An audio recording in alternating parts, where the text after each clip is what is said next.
Tinarantado! Paano na tinarantado? Patawa ka ba? Lagi naman yan eh. Seryoso tayo, seryoso. Seryoso na. Wala nang boses, partner, ha? Hindi, Nakita kita eh. paano? Parang gusto mo nang sumugod mag-isa doon eh. Mukhang tanga lang, no? Hindi. Di ba? Kailangan nating lumabas. Tama. Kailangan nating magingay. Huwag po tayong pumayag na gawing tanga tayo ng mga kawatan sa gobyerno. Yes! Lumabas tayo sa ating mga bahay, sa ating mga tahanan. Kung walang sisigaw, kung walang mag-iingay, sino? Tayong mga Pilipino, harap-harapan na po tayo, ninakawan ng mga kawatan dyan sa Kongreso. Tandaan ho ninyo, trilyon piso po ang hinahanap natin ngayon. Binubulag po tayo ng mga kawatan, mga buhaya sa Kongreso. Hindi po tayo tanga. Nakapag-aral din naman po tayo. Alam po natin kung gaano kakawatan itong mga buhaya dyan sa Kongreso. Araw-araw naghahanap buhay tayo. Niluloko tayo ng mga buwang. Naghanap buhay tayo para lamang sa kanila. Para sa kanilang mga luho. Dan, mantakin nyo, nagbabayad tayo ng buwis. Nagsisipag tayo araw-araw para lang pala yan sa kanilang mga pamilya. Grabe! Merong mga anak ng mga kongresista, mantakin mo isang kainan. Magkano yung binayaran ng mga animal? 700,000 pesos inayad nila sa isang kainan lang ho nila. Isipin nyo yung 700,000 isang kainan. Tayong mga Pilipino, araw-araw tayo nagsisikap, naghanap buhay. Pero ano po yung kinakain natin? Yung iba nga dyan, isang kain, isang tuka na lang. Isang bisis na lang kumakain sa isang araw. Pero sila, mga anak nila, grabe, isang kainan, 700,000 pesos. Kailan pa ba tayo kikilos? Kailan pa ba tayo mag-ingay? Saka na, pag nalimas na ang kaba ng bayan, niluloko tayo harap-harapan. Isipin mo, taon-taon nagpapasa ng budget. Taon-taon yan.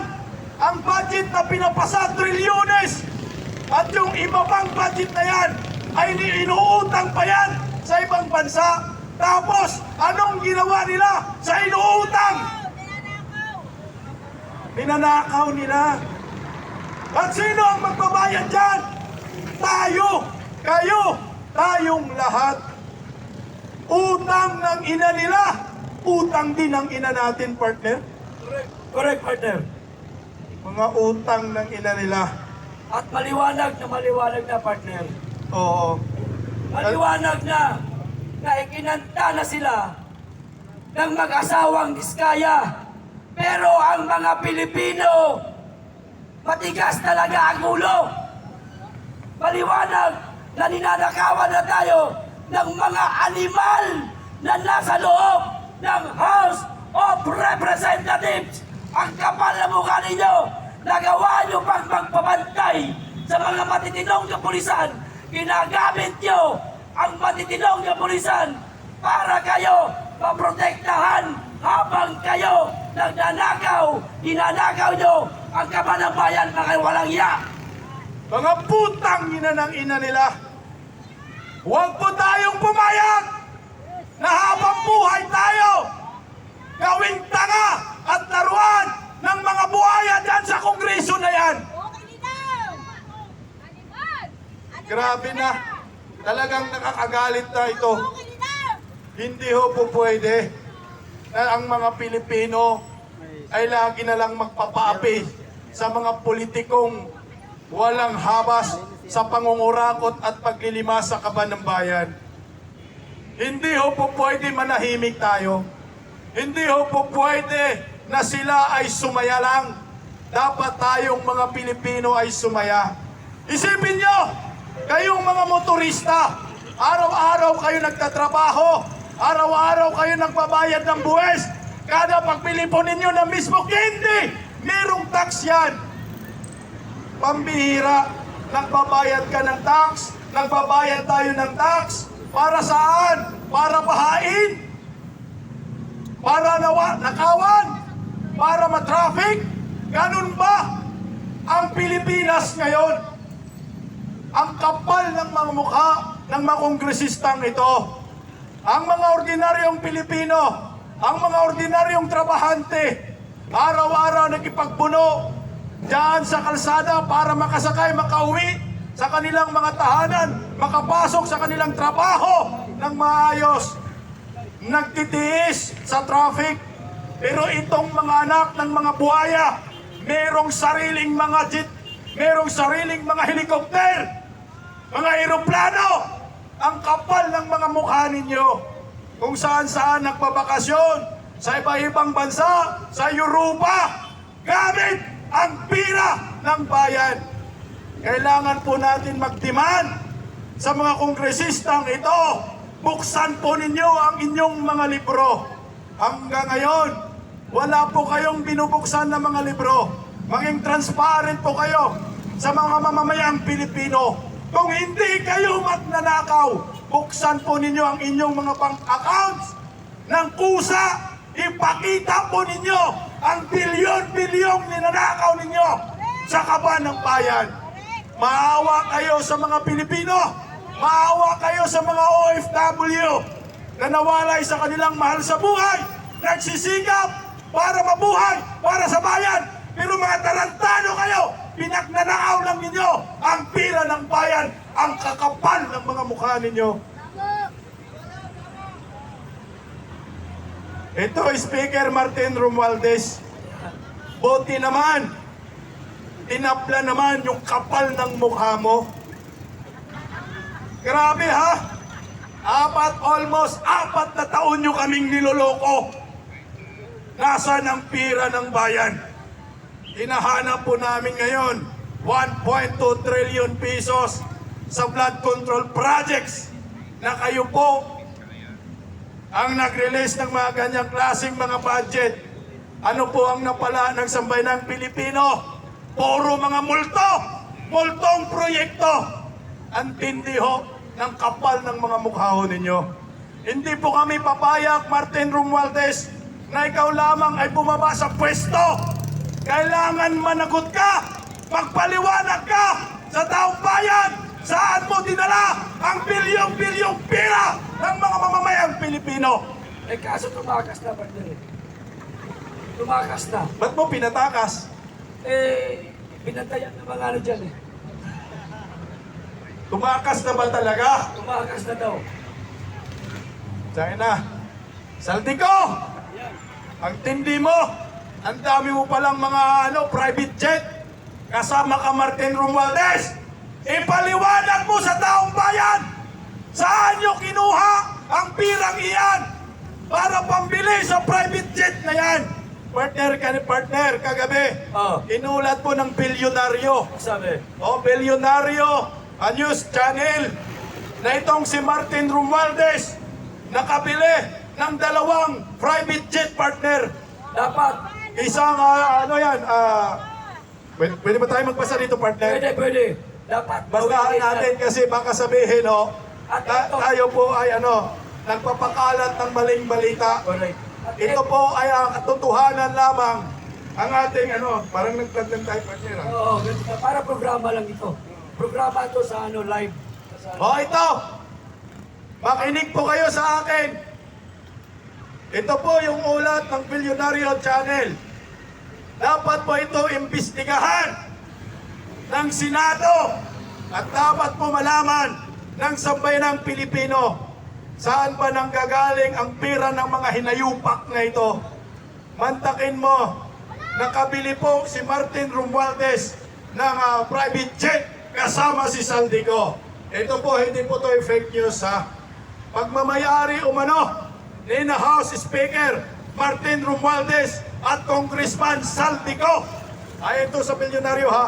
Ayon sa source ng bilyonaryo, nakapukaw sa atensyon ng Malacanang ang umano'y pagbili ni Romualdez ng 2 Gulfstream private jet, isang pre-owned G150 Aba, na pumapalo umano ang halaga ng hanggang 8 million US dollar. wow. Isipin nyo yan.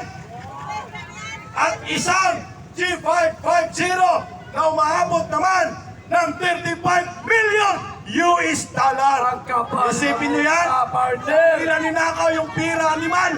Labas nyo yan. Binili umano ni Romualdez ang mga ito mula sa ultra-bilyonaryong sinusyutan na hanggang ngayon ay nakapark pa rin umano sa hangar ng negosyante. Sugurin natin yung hangar, partner. Partner, ipaliwanag, dapat lumabas ka lusyutan. Ikaw po ang magiging witness kung saan kinuha yung pira na pinambili ng private jet ni Martin Romualdez. Samantala, sa kaso ni Saldico, sinimula na umano nitong ilipat sa labas ng bansa ang kanyang fleet ng mga mamahaling jet at chopper bago pa naman ang crackdown sa mga individual na sangkot sa flood control scam. Partner, nililipat na partner yung mga private jet, ipagdalhin na sa ibang bansa, partner. Ang pagkakaalam ko, partner, isang araw pa sila naghahakot. Gage o, niloloko tayo, partner. Kumbaga, nahuli na tayo. Hindi ko naman sinasabing fake news. Yung inilabas ng bilyonaryo. Ang pa rin yan. Pero meron pang isang balita na lumabas, partner. Matagal na din na lang nailabas yung kanilang mga ari-arian gaya ng mga jet at chopper nila. Hindi, partner. Batay sa mga dokumentong nakuha rin ng source, ang Mississippi Aviation and Development Corporation na pagmamay-ari umano ni Saldico. Mantakin mo, partner, merong aviation. Itong company, itong si Saldico, Meron na sariling ganyan. meron. Pamayaman. Sa pagnanakaw. Sa nakaw. Ayun. Tama ka dyan, partner. Ay nagsimula ng iproseso ang pagdi-register ng kanilang fleet, lalo na ang Gulfstream G350 na nagkakalaga ng 36 million US dollar, partner. Abay, dapat ipa-cancel natin yung registration yan, partner. Ililipat na sa ibang pangalan, partner. Para pag nagkasilipan, sasabihin wala ho silang ninakaw. Mga animal. Ito ha, sa lihim ng chief pilot ng Mississippi Aviation na si Captain Elpidio Palaganas ng Civil Aviation Authority of the Philippines noong Agosto 18, humiling ng major modification of the export certificate of airworthiness ang deregistration of the certificate of registration para sa G350. Pero, partner, dahil sa takot ni Saldico, yung bahay niya, pinarikadahan na, partner. Oo, tinakpan niya na yung bahay niya, parang pinalot niya ba? Ay, pinangina na yan, pira naman ng bayan yan. Eh, dapat niya pasukin natin yan. Mamaya, magbasa muna ako. Sige. Okay. Nakuha umano ng Mississippi Aviation ang G350 tail number RP C8575 noong Hunyo 2024. Iman, partner, nakabili ng private jet last year, partner. Antindi, ha? Ang naturang jet ay 18 taon na at dati na ginagamit ng AJS Executive Jet shares ng United States Gulf Aero Asian at isang hindi pinangalan ng Philippine operator. Sana bumagsak ang puta ng jet din habang sakay sa Saldico. Sana multi-urok pa. Oo, mamatay ba ang makina? Pinamunuan umano ang aircraft leasing business ng anak ni Ko na si Michael Elisco at ang G350 ang nag-isang business jet sa kanilang fleet ayon pa sa ulat ng bilyonaryo. Ang kapal ng mukha! Samantala, nakakuha rin ang source ng bilyonaryo ng mga larawan ng 5 pang private jets at 5 luxury bill helicopters sa ilalim ng Mississippi Aviation ni Saldico. 5! 5 helicopter, 5 private jet. At hindi, Nakakataka, partner. Saan siya kumuha ng pera? galing sa kaban ng bayan yan! Ginamit umano ang mga helicopter para sa mga bisita papunta sa 5 hektaryang Misemes Luxury Resort ni Saldico. 5 hektarya! 5 hektaryang Puno luxury ng resort. Mercedes! Saan ba yan, partner? Putang! Ito. Ganito po tayo ginago. Ng mga kongresista na nakaupo dyan. Lumabas kayo. Kayong mga kongresistang mga malilinis dyan. Magsalita na kayo. Ikantan nyo na po itong si Martin Romualdez, si Saldico. Hindi ho po pwede. Napapayag po tayong ganito ang mangyayari sa ating bansa. Taon-taon na tayo ginagago, partner. Ilang taong ka na ba, Martin Romualdez, nagiging speaker? Pangatlo ngayon. Mag-aapat na, partner. Pero hindi na ako nakapat. Hindi na umabot. So, ibig sabihin, taon-taong ginagago ho tayo. Partner, natakot sa kamatis. Tangina, kamatis lang, takot na kayo. Ito po, ha? Kami po dito. Voluntaryo po kami na dito. Hindi po kami mga rallyista. Kami po ay ordinaryong Pilipino na hangad namin ng katotohanan at managot ang mga kawatan sa gobyerno, lalo na dyan sa House of Crocodile Farm, yan sa Kongreso. Partner, nakapos ang boses ko. Mamaya na naman tayo. Kaibigan, sandali lang po, kakarating lang ang balita. Ito po ay mahalagang anunsyo. Ang hinahantay po natin na pagmarcha sa Malacanang ay maya-maya lamang ay mag-uumpisa na tayo. So, pinapanawagan